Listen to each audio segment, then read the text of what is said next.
10 ఏళ్ళ DSC notification ఇయ్యనందుకే కదా పిల్లలు కొట్లాడింది పరీక్షలు పెట్టమన్నది. 2022లో నోటిఫికేషన్ ఇస్తే ఇప్పటి వరకు పరీక్షలు జరగలేదు, పెట్టమనే కదా అన్నది. మనం క్యాలెండర్ డేట్ ప్రకారం ఇవాళ డిఎస్సి నోటిఫికేషన్ ఇచ్చి పరీక్షలు పెడుతుంటే కొంతమంది టిఆర్ఎస్ సన్నాసులు పరీక్షలు రాయనోళ్లను, చదువు రానోళ్లను ఇవాళ ప్రభుత్వం పరీక్షలు వేయాలంటారు. గ్రూప్ 1 పరీక్షలు వాయిదాలు వేయాలంటారు.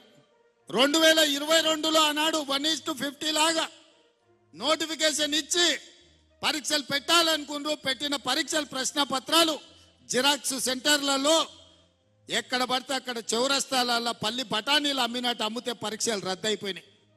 మనం వచ్చిన ఎంబడే గ్రూప్ 1కు నోటిఫికేషన్ ఇచ్చి ప్రిలిమినరీ ఎగ్జామ్స్ మొత్తం నిర్వహించి సరైన సమయంలో 4 లక్షల మంది విద్యార్థులు పరీక్షలకు అప్లికేషన్లు పెట్టి 3 లక్షల మంది పరీక్షలు రాసి నిన్నగాక మొన్న 31,000 మందిని ఈ పరీక్షలకు పాస్ చేసి గ్రూప్ 1లో ప్రిలిమినరీ రిజల్ట్స్ ఇచ్చినాం. ఇప్పుడు మెయిన్ ఎగ్జామ్స్ మనం పెట్టాలంటే 1:50 కాదు 1:100 విలువని అంటారు. అంటే ఒక ఉద్యోగం ఉంటే 50 మందిని ప్రాథమిక పరీక్షలలో పాస్ చేసి మెయిన్ ఎగ్జామ్స్కు పిలుస్తామని చెప్పినాం. సగం దూరం వచ్చినాక ఇప్పుడు 50 కాదు 100 మందిని పిలువ అంటున్నాం. ఏందయ్యా ఈ దొంగన కొడుకుల ఆలోచన అంటే 1:100 పిలువంగానే కోర్టు స్టే ఇస్తుంది, పరీక్షలు రద్దు చేస్తుంది. నువ్వు నోటిఫికేషన్ల 1:50 ఇచ్చి పరీక్షలు అయిపోయినాక 1:100 ఎట్లా పిలుస్తావు? ఒక ఉద్యోగానికి 50 బదులు ఒక ఉద్యోగానికి 100 మందిని ఎట్లా పిలుస్తావు? అది తప్పు అని కోర్టు పరీక్షల్ని రద్దు చేస్తుంది. మళ్ళీ మొదటి నుంచి మొదలు పెడితే మళ్ళీ ఏడాది పోతుంది. 2011లో నోటిఫికేషన్ గ్రూప్ 1 ఇస్తే ఇప్పటి వరకు 13 ఏళ్ళ ఇంతవరకు పరీక్షలు జరగలే, నియామకాలు చేయలే. వయసులో ఉన్న పిల్లగాడు మధ్య వయసుకు వచ్చాడు, పెళ్ళైనోనికి పిల్లలు అయిన వాళ్ళ పిల్లలు బడికి పోతున్నారు, పరీక్షలు మాత్రం పూర్తి కాలే. నేను ఏదైనా చేసి డిసెంబర్ లోపల పరీక్షలు చేసి దాదాపుగా 1000 మంది గ్రూప్ 1 ఆఫీసర్లను తెలంగాణ రాష్ట్ర నిర్మాణంలో ఫలితాలు ఇచ్చి వాళ్ళను అధికారులను చేయాలని నేను చూస్తుంటే ఈ దొంగలంతా గూడు పుటాని చేసి ఆ పరీక్షలు పోస్ట్ పోన్ చేయమంటారు. ఇట్లనే గ్రూప్ 2 కూడా, అట్లనే గ్రూప్ 3 కూడా దానికి ఒక 5 లక్షల మంది, దీనికి ఒక 5 లక్షల మంది పరీక్షలకు ఈరోజు హాజరుగానికి అప్లికేషన్లు పెట్టుకోరు. ఈ పరీక్షలు పోస్ట్ పోన్ చేస్తే కోచింగ్ సెంటర్లు బతుకుతాయి. ఒక్క నెల ఏదైనా పరీక్షలు గ్రూప్ 1 గ్రూప్ 2 పోస్ట్ పోన్ చేస్తే ఒక్కొక్క కోచింగ్ సెంటర్కు 100 కోట్ల రూపాయల ఫీజులు వస్తాయి. ఇవాళ కోచింగ్ సెంటర్ల మాఫియా కొంతమంది కిరాయి మనుషులను పెట్టి ఆ కిరాయి మనుషులతో రోడ్ల మీద ధర్నాలు చేసి పరీక్షలు పోస్ట్ పోన్ చేయమని అడుగుతున్నారు. ఇవాళ మాకు ప్రభుత్వానికి పోయేదేముంది? ఒకవేళ పరీక్షలు పోస్ట్ పోన్ చేస్తే విద్యార్థులకు నష్టం. కోచింగ్ సెంటర్లు 100 కోట్ల రూపాయలు కొల్లగొట్టడానికి కోచింగ్ సెంటర్లో ఇవాళ పరీక్షల్ని వాయిదా ఏమని అడుగుతారు. గ్రామాన మీరు చెప్పండి, 10 ఏళ్ళు పరీక్షలు పెట్టలే, ప్రభుత్వ ఉద్యోగాలు ఇవ్వలే. కాంగ్రెస్ వచ్చిన ఎంబడే 30,000 ఉద్యోగాలు ఇచ్చింది, డిఎస్సి నోటిఫికేషన్ ఇచ్చింది, గ్రూప్ 1 నోటిఫికేషన్ ఇచ్చింది, గ్రూప్ 2 నోటిఫికేషన్ ఇచ్చింది, గ్రూప్ 3 నోటిఫికేషన్ ఇచ్చింది. రాబోయే డిసెంబర్ 9 తారీఖు లోపల ఈ పరీక్షల ఫలితాలన్నీ ఇచ్చి వేలాది మంది నిరుద్యోగ యువకులకు ఉద్యోగ అవకాశాలు ఇవ్వాలని మా ప్రభుత్వం ప్రయత్నం చేస్తుంటే పరీక్షలు వాయిదా ఏమంటారు? అన్ని పరీక్షలు 2022లో నోటిఫికేషన్ ఇచ్చినవే. ఆ సన్నాసి పరీక్షలు పెట్టలేదు. ఈ 2 ఏళ్ళు పిల్లలు చదువుతూనే ఉన్నారు, కోచింగ్ సెంటర్ల చుట్టూ తిరుగుతూనే ఉన్నారు. ఇప్పుడు కొత్తగా మళ్ళా వాయిదా వేస్తే ఇవన్నీ కూడా కోచింగ్ సెంటర్లలో వాళ్ళ కోచింగ్ సెంటర్లు నడపనికే. మా దగ్గర కూడా అక్కడి నుంచి ఇక్కడి నుంచి పైరవి చేస్తారు. సార్ మేము కోచింగ్ సెంటర్లు పెట్టుకున్నదే ఇవి నడుస్తామని, నువ్వు అన్ని పరీక్షలు పెట్టి పిల్లలకు ఉద్యోగాలు ఇస్తే మా దగ్గర ఎవరు చదువుకుంటాడు, మా వ్యాపారం మూతపడదా అని వస్తారు. ఇంత సిగ్గు తప్పిపోయారు. నిరుద్యోగ యువకుల బలహీనతను వ్యాపారంగా మార్చుకోవాలని కొన్ని కోచింగ్ సెంటర్ల యజమానులు ఈ ఆర్టిఫిషియల్ ఉద్యమాలను ఇవాళ మన కళ్ళగట్టినట్టు చూపించాలనే ప్రయత్నం చేస్తారు. ఎప్పుడు కేసీఆర్ బలహీన పడతాడో, ఎప్పుడు కేసీఆర్ పతనం అవుతాడో విద్యార్థులను రెచ్చగొట్టి వాళ్ళని సావగొట్టి వాళ్ళ శవాల మీద పార్టీని బతికించుకోవాలని ఈ సన్నాసోడు విద్యార్థుల శవం కోసం ప్రయత్నం చేస్తున్నాడు. ఆనాడు 6 అడుగులు ఉన్నోడు 100 రూపాయలు పెట్టి లీటర్ పెట్రోల్ తెచ్చుకుండు, కానీ 10 పైసలు పెట్టి అగ్గిపెట్టే తెచ్చుకోలే. పెట్రోల్ డ్రామాతో హరీష్ రావు డ్రామా ఆడితే ఇది నిజం అనుకొని శ్రీకాంతాచారి అని పేదోళ్ళ బిడ్డ పెట్రోల్ పోసుకొని తెలంగాణ ఉద్యమంలో ప్రాణ త్యాగం చేశాడు. అక్కడి నుంచి ఈశాన్ రెడ్డి, వేణుగోపాల్ రెడ్డి, కానిస్టేబుల్ కిష్టయ్య, యాదయ్య, ఇట్లా వందలాది మంది పిల్లలు ప్రాణాలు తీసుకున్నారు. కానీ కేసీఆర్ కుటుంబంలో ఒక్కరైనా చచ్చిపోయినానే ఏనాడైనా? మళ్ళీ ఇప్పుడు అదే మోతీలాల్ అని ఒక లంబాడి బిడ్డను ఇవాళ రెచ్చగొట్టి దీక్ష కూసబెట్టారు. ఇంకొక బక్క జడ్సన్ అని ఒక దళితుని దీక్ష కూసబెట్టారు. ఇవాళ ఇంకో కోచింగ్ సెంటర్ ఆయన దీక్ష కూర్చున్నాడు. ఎందుకు మోతీలాల్ కూర్చోవాలి, ఎందుకు బక్క జడ్సన్ కూర్చోవాలి?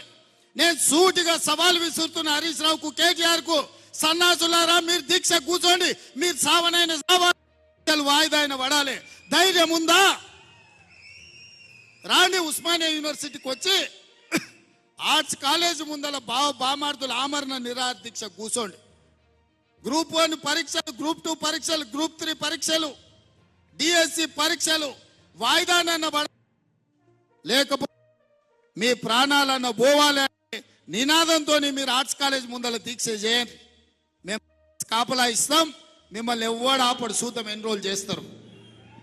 మీరిద్దరు నిజంగానే పరీక్షలు వాయిదా వేయాలంటే, మీ వాదనలో బలం ఉంటే, ఈ తెలంగాణ కోసం సావు నోట్ల తలకాయ పెట్టినని సన్నాసి కేసీఆర్ చెప్పేది నిజమే అయితే, ఇక ఆయన కంటే వయసు మీద పడ్డది లేవలేనోడు, అసలే కాలు ఇరిగింది, ఆయనను వదిలేయండి. కానీ మీరిద్దరు బావబామర్దులు బిల్లా రంగాలు రాండి ఆర్ట్స్ కాలేజ్ ముందల.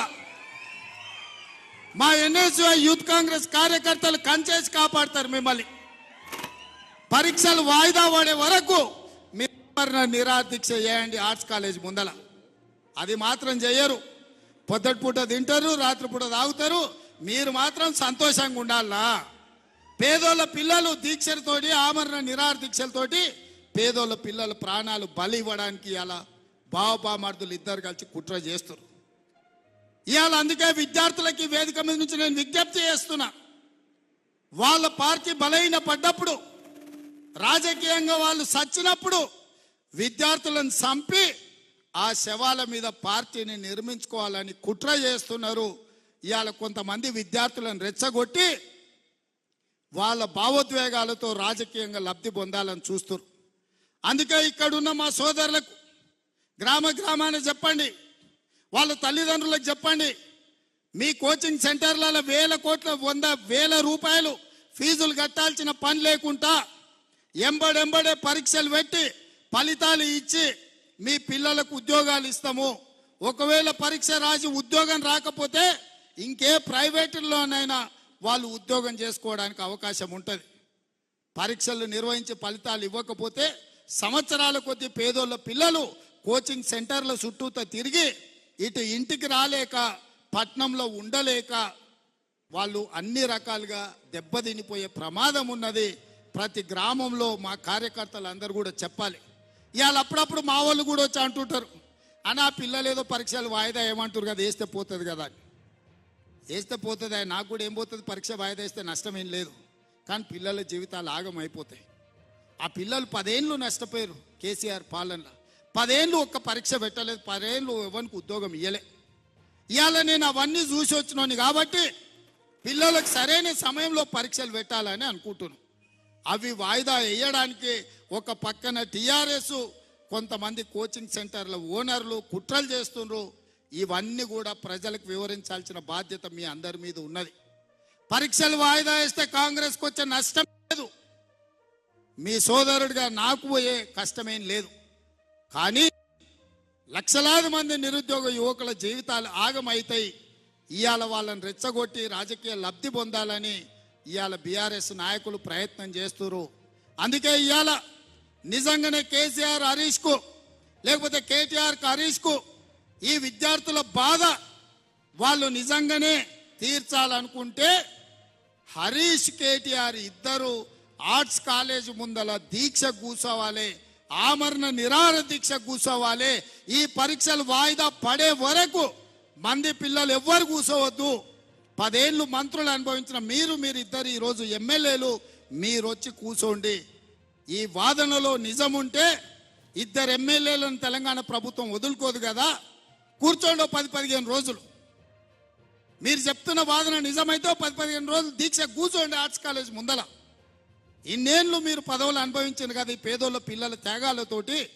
ఆ పేదల పిల్లల కోసం లక్షలాది మంది నిరుద్యోగ యువకులకు ఒకవేళ మా ప్రభుత్వంలో అన్యాయం జరుగుతుందని ఈ బాబామర్దులు బిల్లారంగాలు అనుకుంటే వీళ్ళెందుకు కూర్చోరు దీక్షకని నేను అడుగుతున్నా.